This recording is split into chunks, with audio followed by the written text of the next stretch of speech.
Some people see the future as a foreign land. For them, it is terra incognita, a place we can never know until we arrive there, or rather until it arrives here. Idealists are more sanguine about the future. They imagine it as a place where today's problems have been resolved, and maybe we all have flying cars.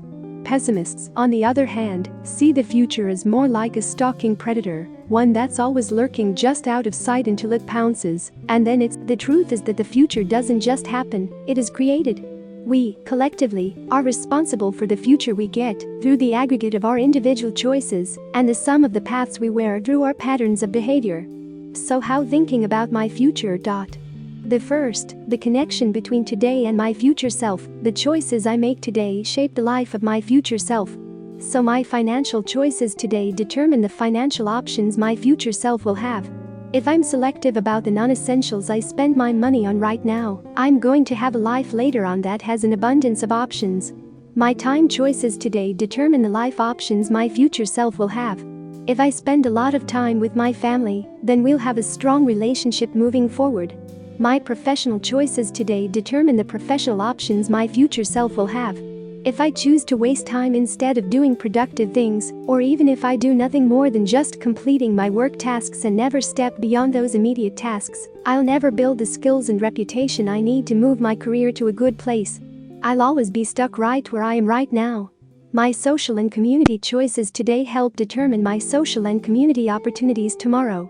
If I want to build a stronger social network, then I can't afford to stand in the corner by myself at social events. My health choices today help determine my overall health and energy tomorrow. What I put in my mouth today is the biggest factor, of course, but so does my level of exercise and moving around. The better I eat today and the more I exercise today, the healthier I'll be and the better I'll look down the road. The second, define your future self. So, what does your future self look like? The goal of this isn't to envision an apocalyptic scenario for yourself. The goal is to envision what exactly will happen to you if you continue with your current choices and routines. So you can evaluate your spiritual life, your mental health, and all other key areas of your life in the exact same way. If things are just holding steady in those areas, are you happy with steady? Is your life in 10 years in a good place if you just hold steady in that area? Almost always, what you're going to find when you take a realistic look at your future self is that you don't like some of the aspects of that picture. Maybe you're unhappy with your health or with your career or with your relationships. Maybe you're unhappy with a lot of things. That's good. You should be unhappy with something. That means you want a better life for yourself, and that's the surest way to start improving. The third, improving your future self. So, how exactly do you do that? How do you take this realistic view of your future self and use it to build something better? It's easy.